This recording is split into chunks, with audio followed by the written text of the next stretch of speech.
What's up, guys? Welcome back to another Tul World Podcast. I'm your host, David Jew, and I'm here with Master Jew.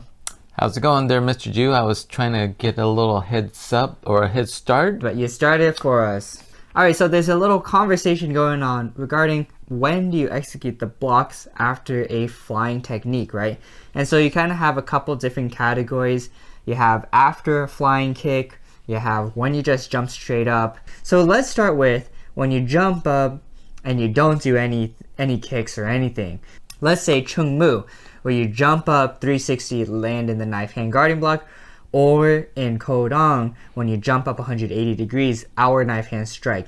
So those are two different instances, but they're a little bit different. So what might that be? Well, I think you got to look at it on Chung Mu. When you land, it's in a knife hand guarding block. Yeah. In Kodong or Juche, you're actually doing a strike at the top of the jump. Mm-hmm. So that has to, in Kodong, obviously you have to execute the technique at the top of the jump.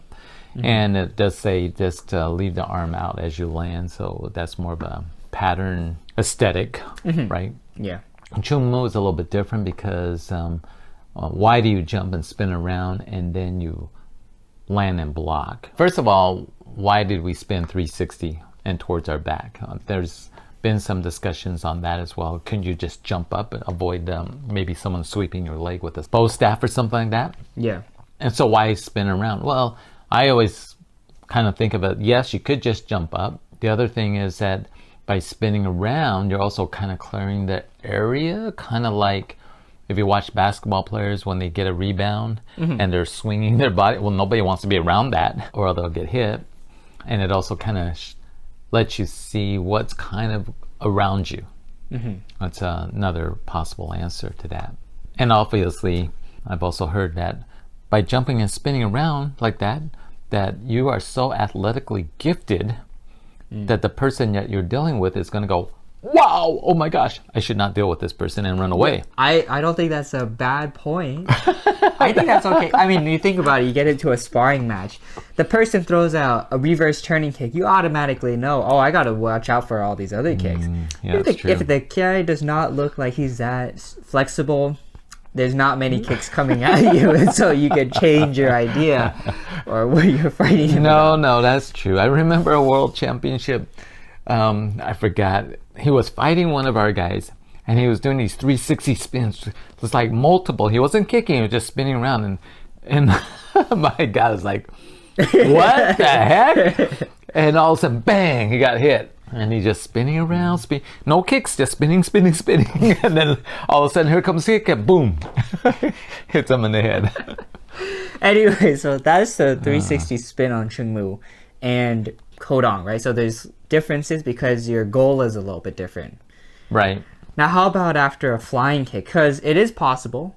You can do a flying back kick and then land into a guarding position, right? Right. Yeah, that's possible. And you see that in Chung Mu. Step, double motion, flying side piercing kick, or maybe in OG, flying back kick, double forearm block. Right. Do you have to land at the same time and block, or what's your thoughts on that? You know, I've seen some videos where people do that, jump and land and block at the same time. If you were to look at the encyclopedia, I think, and you read it, and you see this to be true when people just study from the encyclopedia and they just see techniques, but they don't see all the other things. You don't see the intermediate hand position, you don't see the hip rotation, you don't see anything else, you just see a position.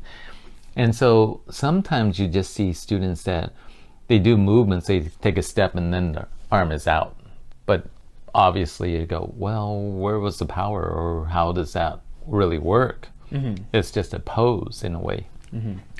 And so if I was to look at the encyclopedia, and I've thought about this a lot as well, do you actually just jump and land and block? Or is it different than that? And I think you could, it's your interpretation of it, right? Let's talk a little bit about Chung Mu, where you do that flying side piercing kick.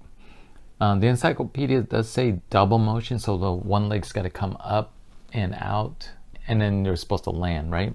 If you look at the pattern, the footwork on the diagram, it doesn't look that way. It kind of looks like step, jump, kick, land.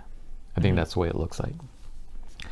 And but if you were to do that, and let's say realistically, I'm in an actual sparring situation, fighting situation, whatever. I jump, kick, and when I land, I generally don't land with both feet flat on the ground at the same time.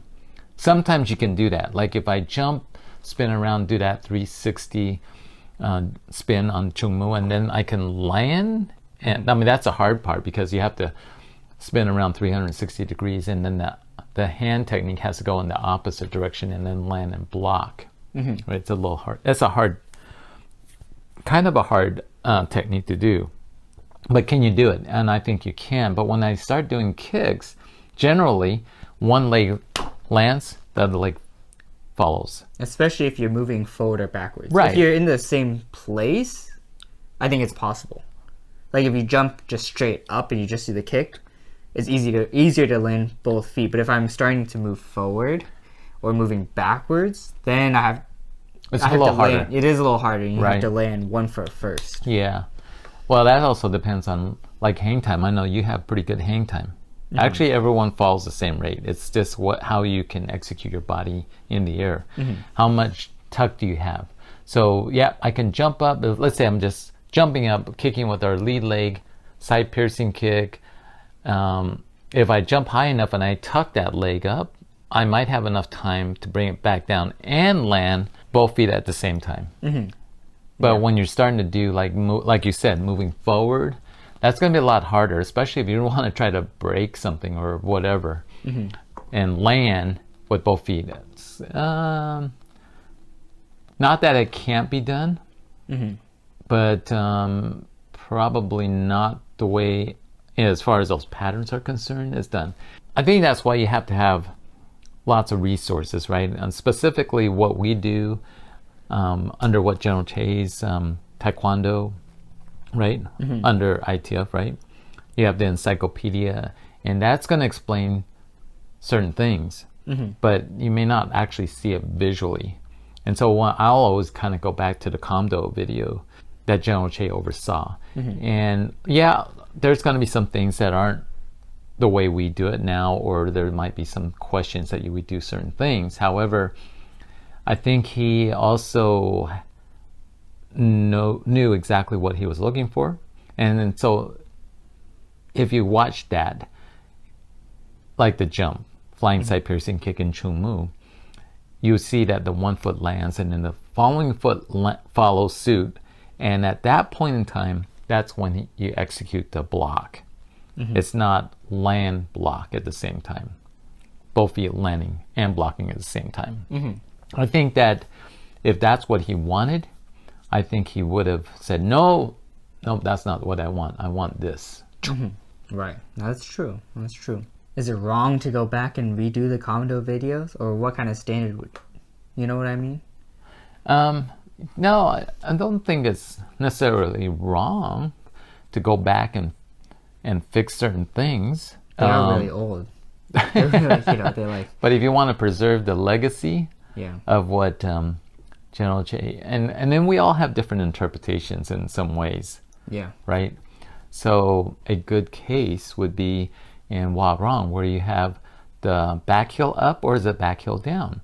Well, in the encyclopedia, if you look at the picture, that's the back heel up, and the foot diagram, the back foot is up. But you could argue, well, it should be down because someone's trying to pull you. Okay, but now what you're doing is you're changing something, right?